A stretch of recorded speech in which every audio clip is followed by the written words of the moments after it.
So is this crisis in West Asia now likely to expand and even escalate? Joining me on this developing story is Dr. Vaheel Awad. He's a senior political analyst and an international correspondent. Joins us on the show. Also with me is Ambassador Anil Trigunath, former ambassador to Jordan, Libya and Malta. Dr. Awad, this conflict appears to be expanding in multiple directions and repeatedly. The current situation, is this a limited strike with a limited objective, or do you see wider strategic messaging here?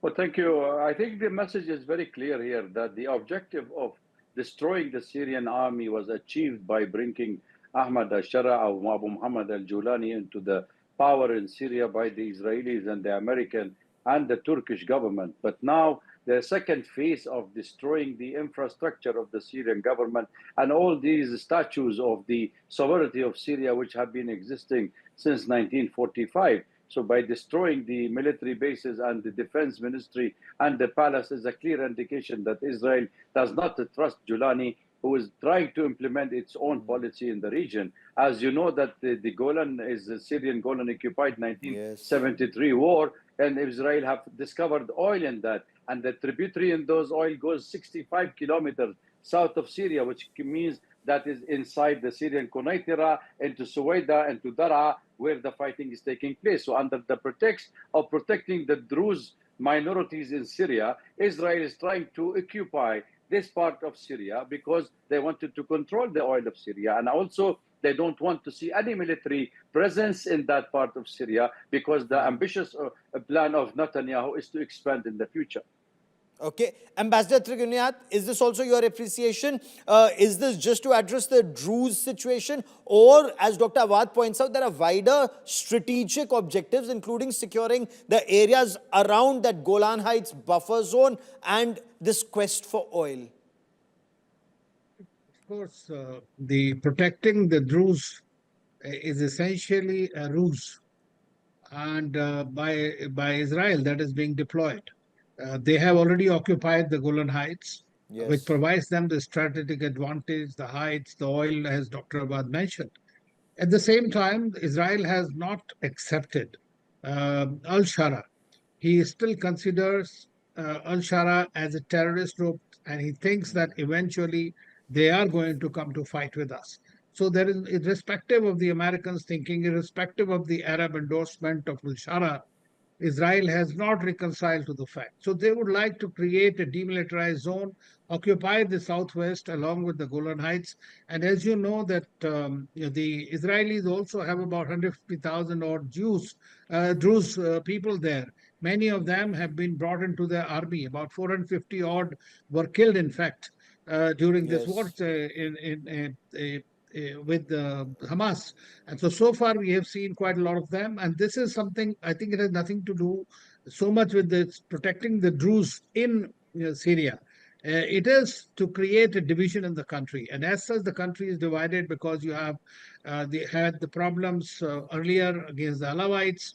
Then you have the Kurdish Shias, the problem. Sunnis, And then the you also, Kurds, so many minorities, so what Israel is trying to do is controlling the whole area so that it thinks that it has created a buffer and it cannot be challenged. Okay. Dr. Awad, in your appreciation, in the days and weeks ahead, now there are calls for de-escalation. They're saying that perhaps US said there was a misunderstanding. You heard the Israeli Prime Minister, he's asking Druze in Israel not to cross over to the other side, just let the IDF do their job. In your appreciation, do you see an escalation in the days and weeks ahead?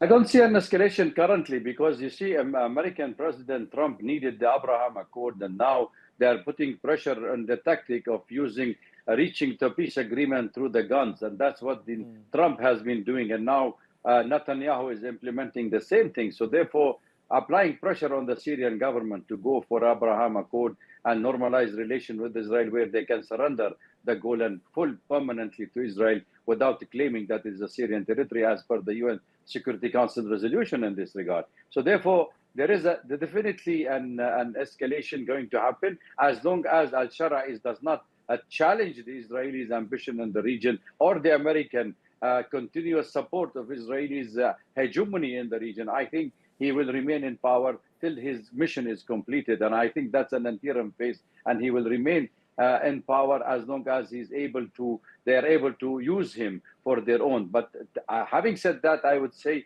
that this attack on Syria, definitely it's a violation of international law, irrespective who is in power in Syria. This is a sovereign nation, whatever may come. And we know that the Israelis have been supporting and even treating the Daesh and Al-Qaeda and even Hayat Tahrir al-Sham during the civil war in Syria 2013-14. And even we saw Netanyahu at the makeshift hospital in Golan treating these patients, shaking hands with them and sending them back to Syria. Okay. And after they gained control of Syria now, by the way, Gaurav, they have been paying salary since 2013 as well to the mercenaries and to these factions of the Islamists. Israel. So And using now, the after- Sunni Muslim Yeah. radicals against the Shias of Bashar Absolutely. al-Assad.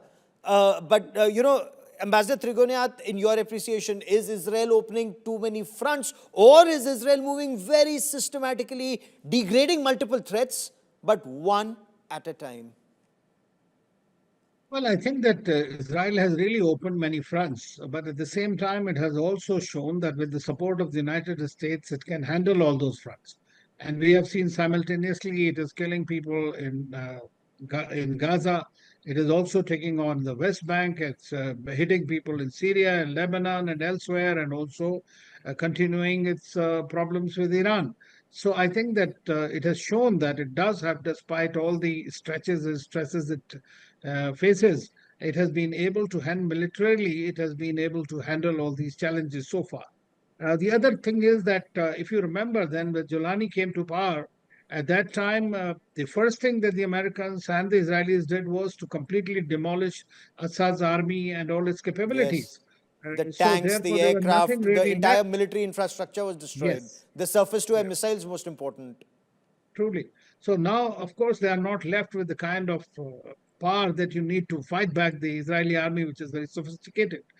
But at the same time, they will be stressed. They were stressed we have seen it during Iran-Israel war, that they were stressed to a point and they had to run to basically asking the Americans to intervene. So there is a limit to which they can stretch themselves. Besides, Netanyahu himself is facing a lot of domestic turmoil and Yes. problems there. So that will also be, the role of Druze in the Israeli society by itself also is important in a sense is that they don't consider themselves as Muslims per se.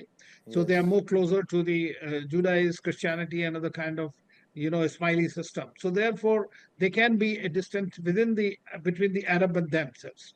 So that's what So does the this help? Israelis are trying to use it.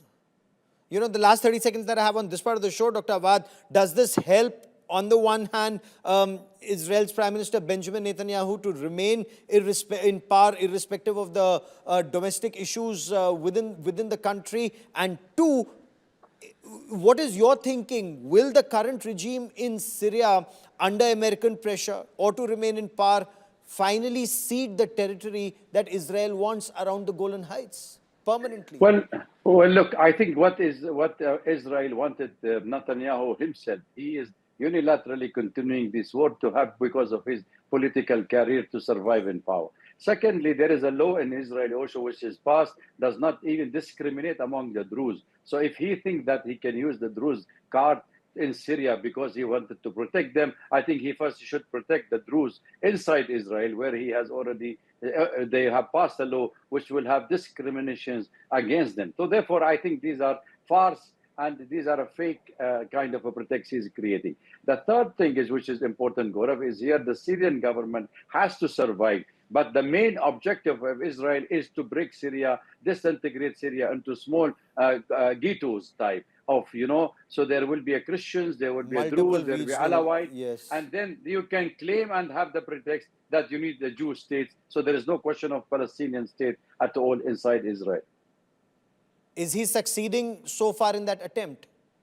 Well, he's attempting, but he cannot do anything. Israel cannot have the hegemony of a regional power in the region without the support of the United States. They cannot do it independently, by the way. Which he does appear to have. Ambassador Trigunath Yeah. and Dr. Vaheel Awad for joining me here on this India Today broadcast. Many thanks.